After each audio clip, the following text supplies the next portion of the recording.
பஹ்ரைனை விட்டு போகிறோங்கிறத விட கிருஷ்ணா சிஸ்டரையும் கோகுல் ப்ரோவையும் பிரிஞ்சு போகிறதா ரொம்ப கஷ்டமாக இருக்குது. கரெக்டாக நாங்கள் கிளம்புற நேரத்துக்கு அவங்க அழுதுட்டாங்களா, ஐயோ அவங்க அழுகுறாங்கன்னு இவர்கிட்ட சொல்லிக்கிட்டே இருந்தேன்.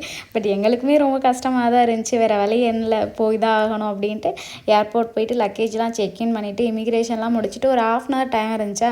நாங்கள் ஆல்ரெடி லேட்டாக தான் வந்தோம். 3 hours முன்னாடியே வந்திருக்கணும். கடைசி 1/2 hour தான் வந்தோம். ஜஸ்ட் ஒரு 15 minutes மட்டும் எங்கள் தம்பியை கொண்டு போய் அங்கே விளையாட விட்டுட்டு சரின்னு கிளம்பிட்டோம்.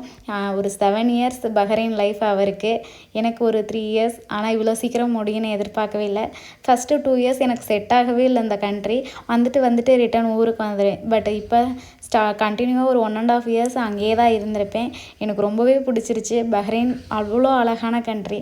ஆனால் எனக்கு விட்டுட்டு வர மனசே இல்லை. இருந்தாலும் சுச்சுவேஷன் என்ன பண்ணுறது, அவருக்கு ஜாப் வேறு இடத்துல இதாகவும் வேறு வழியே இல்லை. எல்லாத்தையும் முடிச்சுட்டு வர வேண்டியதாகிருச்சு.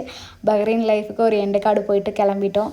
கார்கோலலாம் எந்த திங்ஸுமே போடலை. முடிஞ்ச அளவுக்கு வேணுங்கிறத மட்டும் பேக் பண்ணிவிட்டு, ஆல்ரெடி எங்களுக்கு தம்பிலாம் இருக்கும் 90 kgக்கு மேலேயே லக்கேஜ் இருந்துச்சா, முடிஞ்ச அளவுக்கு எடுத்துகிட்டு மற்றதெல்லாம் இருக்கிற திங்ஸ்லாம் பக்கத்து வீட்டில் தெரிஞ்ச ஃப்ரெண்ட்ஸ்க்கு கொடுத்துட்டோம். ஃப்ளைட்டில் நான்வெஜ் மீல் தான் எடுத்திருந்தேன்னா, சிக்கன் வாங்கிட்டு அதில் உப்பு இல்லை உரப்பும் இல்லை, இந்தங்க நீங்களே உப்பையும் போட்டுக்கோங்க காரத்தையும் போட்டுக்கோங்கன்னு கொடுத்துட்டாங்க. குக்கிங் அவங்க பண்ணாங்களா இல்லை நம்ம பண்ணணுமானே தெரியல.